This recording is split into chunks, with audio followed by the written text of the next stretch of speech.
Hello, I'm Dr. Lisa Belisle, and you are listening to or watching Radio Maine, our video podcast where we explore and celebrate creativity and the human spirit. Today, I have with me in the studio Marnie Girado, who is the fair manager and exhibitor relations of Affordable Art Fair NYC in Boston. And I neglected to mention that our video podcast is sponsored by the Portland Art Gallery in Portland, Maine. But we're here to talk about you and your art experience, and thank you so much for coming in today. Thank you so much for having me. It's such a beautiful place. Thank it's so you. Nice to meet you. Yeah, you too. I'm really adoring, and I just have to say this for anybody who's listening, you'll want to see actually how well put together your colors are. Like you've done a great job. Like this sweater is a fantastic like shade of, I don't know, what would you call it? Yeah, like red, carmine. Yes. Would that be appropriate? Yes, love it. So, because lately I've been doing a lot of work on color and color theory, the history of color. And it's one of the things, so when you talk about carmine, I'm automatically thinking like, oh, back in the day, this particular color came from this pigment that came from this thing. Have you read that book, The Secret Lives of Color? I have it next door. It's so yes. good. So I absolutely. So I know you and I both went to Bowdoin. You have a background in art history from Bowdoin. Mm-hmm. You have an additional advanced degree in art. So why art? What was it that drew you to this? I mean, I think like early on, I was always a voracious student. I loved English. I studied, everything I could in school. But I realized the one thing that didn't have access to in my high school was like art history education. My parents loved going to museums. I'm from Toledo, Ohio. We have a fantastic museum, Toledo Museum of Art. So we spent a lot of time there as a child and a teen and went to every museum I could traveling. So I decided even before college, I'll try out a few things, but I really want to major in art history. I want, to know the context behind these fabulous paintings and works of art and sculpture. And I'm sure it was your experience at Bowdoin as well, that only the more education you received, it only fed your desire for more. I had fantastic professors who opened my eyes to just the vast amount of things you can study in art history, whether it's, political history or, medical things at the time. It just goes on and on and on. So as a student of life, it was perfect for me. And I wanted to continue it as long as I could. So. You ended up getting additional training in Victorian and Edwardian art at the Courtauld Institute of Art. That's a very specific time frame. So tell me about that interest. Well, I took a course at Victorian Arts at Bowdoin, and it was really eye-opening for me because I thought, I didn't like that kind of art. But it turns out it's my favorite. It's my favorite period of history. And I think it lends, it's often kind of looked down on in at least up until maybe 5-10 years ago, modern art, modern contemporary was really upheld as the standard, and Victorian was kind of looked down on as a little trite or sentimental. But I think it is such a rich period that has a lot to do, with where we are today as far as industrialization and fashion, and it really, there's so many close links, and it's not as far in the past as we think it is. And also I just think it's really, really beautiful. I love fabrics. I love fashion. I love, depictions of society and characters, and really piqued my interest. So I took a class called Flesh and Fabric, the Victorian and Edwardian Interior, and it was all about the domestic interior and decorative arts and depictions of interiors. I got to see a lot of amazing, estates and houses that were preserved. So that was really special to me. And what about symbolism? Is there a lot of symbolism in Victorian and Edwardian art? Everything is a symbol, which I think really I love. It's like you can stare at a painting for hours and just pick it apart. And in my grad program, that's pretty much what we did.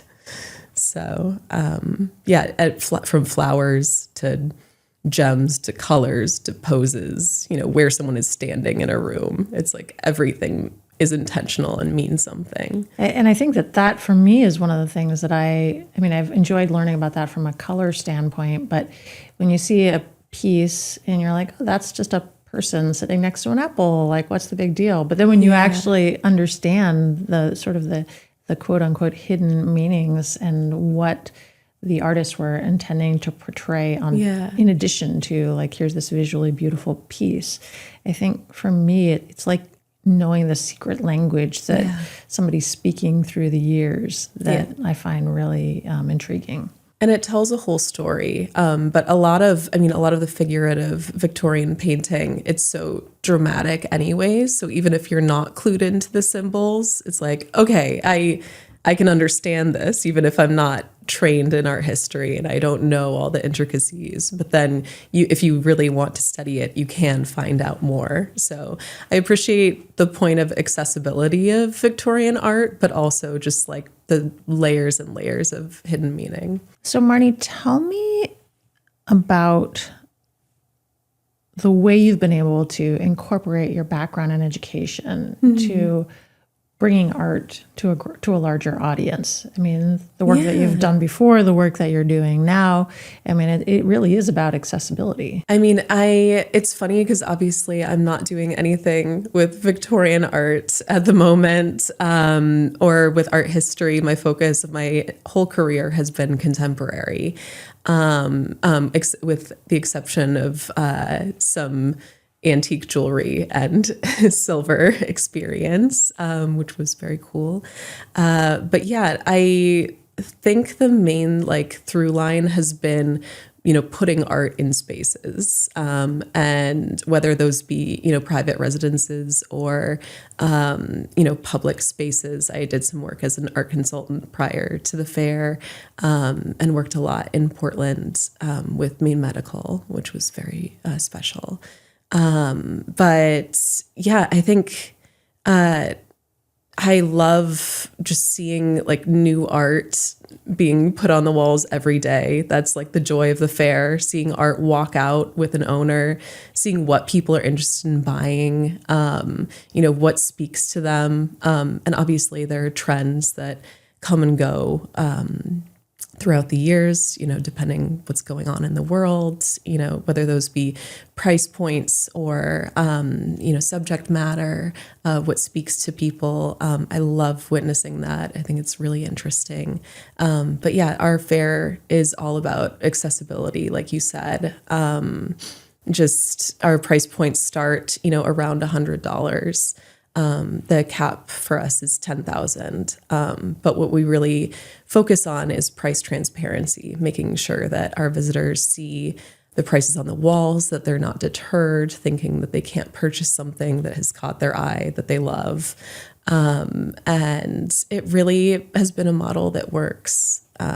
I think what you're describing is something that many people are probably familiar with, where you walk into an art gallery and there's no way to know how much it costs. And you're like, well, if it's not listed, it's probably not something I can afford. Yeah. And it's kind of like going to a restaurant that doesn't have prices on the menu. You're like, am I in trouble? Yeah, exactly. Which is sort of the opposite of what we'd really like people to have as an experience when it comes to art. I mean, don't we want people to be able to bring art home and put it on their walls? And don't we want artists to have their work be more easily accessible to the public?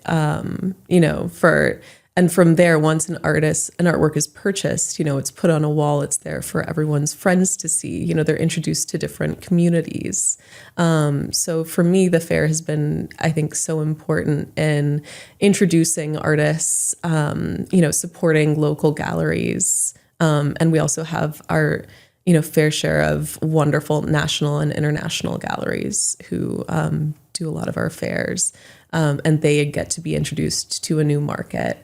So I think just this hyper visibility of galleries, artworks, artists, and like letting people know that at least some of them are accessible. There's a price point and a subject matter for everyone. What are some of the trends that you've seen since you've been working with this organization? I haven't been working at Affordable Art Fair for that long, so it's only been a year for me. But the trends vary a lot from city to city.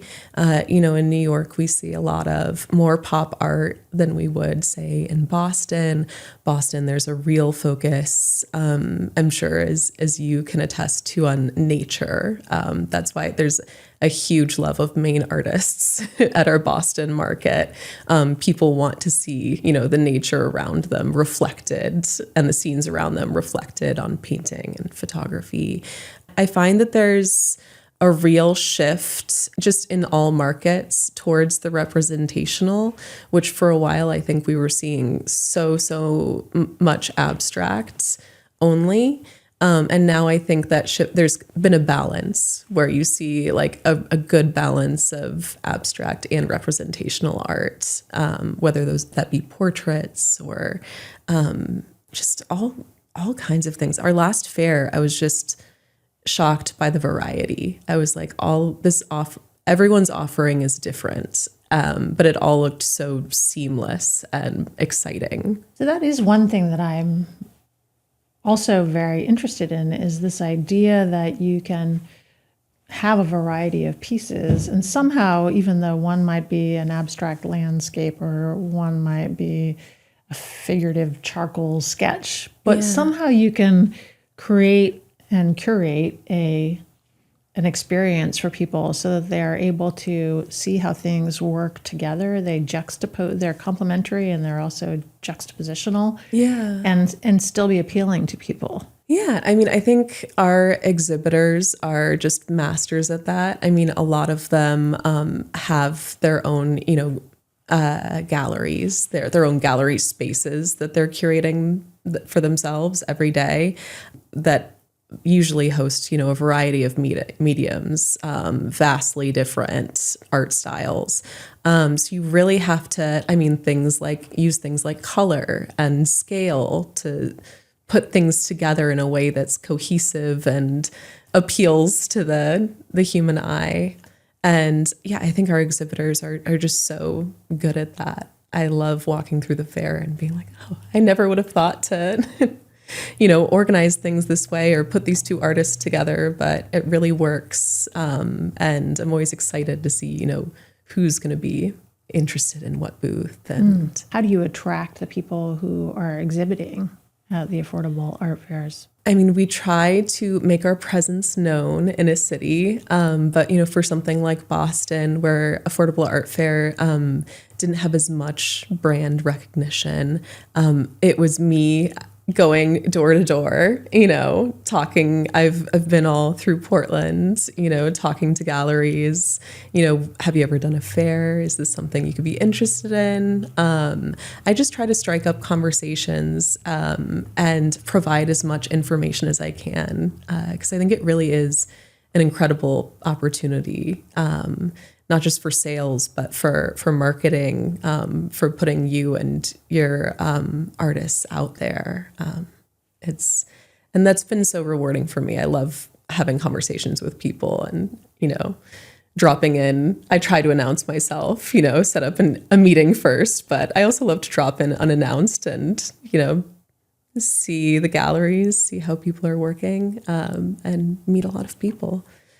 We also have an amazing advertising arm, a marketing arm, I should say. So they're pretty great at their jobs. We recently had a book signing with an interior designer named Erin Gates, and she was asked questions about color, and specifically the color brown, which I think a lot of people, so there's been this sort of beige phase. Yes. recently we've had this very rich sort of brown phase, and then Pantone yesterday announced the white. Yes. Yeah. Well, you and I look at it as white, but what is it called? Like cloud yeah. dancer or cloud dancer. dancing? Yeah, Okay. I think you're right. Do you see because you go to a lot of different galleries, are you seeing any sort of impact on what are considered sort of the tones of the moment on the type of art that's coming out of these galleries and being brought to the affordable art fairs? That's so interesting. I have not thought of that, but now I'm going to look for it.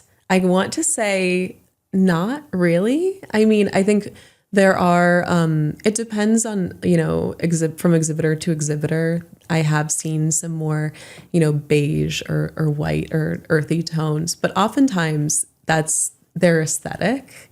And it doesn't fully, there's definitely more of a demand for it during this period of like an interest in neutrals. But a lot of our work is very like bright, colorful, eye-catching. It's not typically what I see from stand to stand. There's definitely some more natural tones like sprinkled in, but I think I've yet to see an entirely, white or beige or brown hued stand. Well, and I'm thinking about our artist group, and I think my experience seems to sort of parallel yours in that it seems like artists who have an interest in a particular palette, they will use that palette, but they're not necessarily responding to the Pantone color of the year. And yet somebody is. Yeah. So what do you make of that? Well, for fairs, I think it's really interesting. It's like you can try to use trends as a marker of how you should arrange your stand and what kind of art you should, put up. But you just never know who's going to come in and look at something that's maybe neutral colored and say, gosh, I love this, but I wish it were blue. And then maybe you have something blue in the back you can pull out for them and say, like, well, I have this for you. Or you can contact the artist, maybe there's a commission opportunity here, but you just don't know who's going to fall in love. And then sometimes there's like this color distance where they're just searching for a color, even though they've fallen in love with a piece. So it's just so hard to predict. Are there ways that let's say you're walking through the affordable art fairs and you're seeing the variety of ways that people are putting their displays out there. Are there ways that you're able to kind of help translate that knowledge or that kind of visual impact from one place to another? Are there ways that you can help with? I mean, it sounds like you're bringing people in and you're giving them the space to bring their pieces to the greater audience. But I'm sure you're learning things as you're visiting each of these places that might be useful. So how are you putting that knowledge and information to use? I mean, I offer stand workshops to our exhibitors, and it's, to talk about any sort of layout, they want to discuss with me on their stand, whether that be, the stand itself or the artworks they're putting in or how to arrange them or the artists they're bringing. So we do we're a huge company for metrics. So we try to track, what's selling, keeping in our mind, what stands are really selling and what their layout looks like. And it just works differently for every exhibitor. Some stands, you're like, I would, space those paintings out a little bit more, but it just doesn't, it works for them, whatever their layout is that they're comfortable with. So I try not to say too much but like if I'm asked, I'll always offer advice, based on what I've seen. Some artwork really translates well in like a full, salon hang, and some really translates well, spaced out, maybe 2 paintings on a wall with quite a bit of distance apart. So you just never know what people are going to respond to. All I can offer is, trends I've noticed and what seems to be working for most people. I find it interesting that you're taking a concept that I think a lot of our artists at the Portland Art Gallery have experienced on a smaller scale. We have several artists who have actually done smaller kind of art fairs, and they'll go around New England. And, here in the town of Yarmouth, we have the Clam Festival. The Clam Festival has a little art fair. And so that's awesome. Some of our artists, they are very used to putting up their pieces and talking with the public. And I love the fact that you're doing this on a much bigger scale and making it available to a much larger audience in New York and Boston. So how did this sort of concept arise? It arose with our founder, Will Ramsey, in London, actually. It's a British-based international fair that's been going on for 25 years now, I think. In New York, we're coming up on our 24th year. And then for Boston, it'll be our second year. We just had the first fair in October, which was amazing. Over time, it's just expanded internationally. We're in 16 cities, I believe. And it just starts, we start small. We had 56 exhibitors in Boston.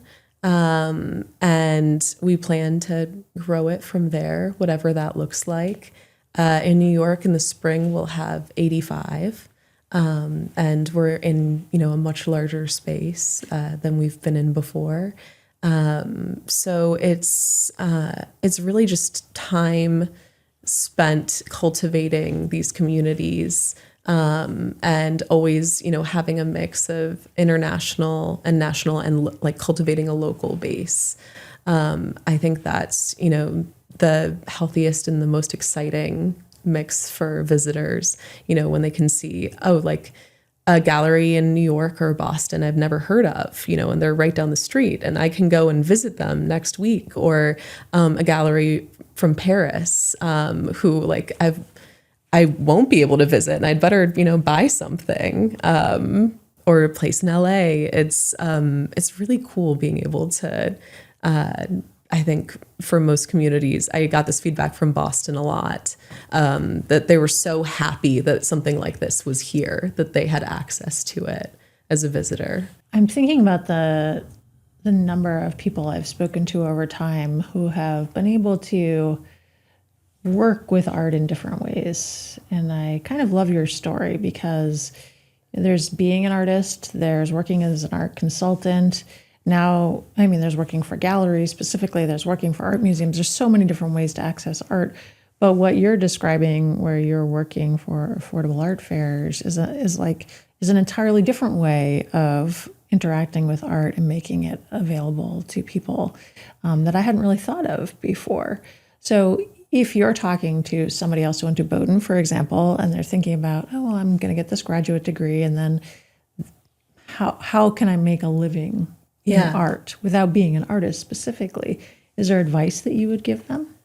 Just try, if they're open to it, just try as many things as you can. Because like you said, I think most, coming out of graduate programs especially, but also coming out of undergrad as an art history major, you just think museums and galleries. And that's, my exposure. Therefore, those are the jobs, and auction houses.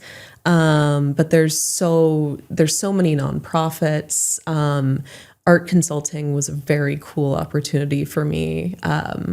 Working a fair is just the best. So it's just like, open yourself to opportunities, try things out, don't be afraid to say, okay, I tried that out and that wasn't for me, and now I'd like to pivot. I have, a variety of work experience that definitely doesn't flow seamlessly all together. But I'm just so happy when I look back at my career, because I learned, I saw art in so many different environments and worked with it in so many different ways. And that has led me to, now be in this environment where I'm seeing the most art, every single day. I would say also talk to as many people as you can. I talk to Bowdoin students all the time. I'm sure you do as well.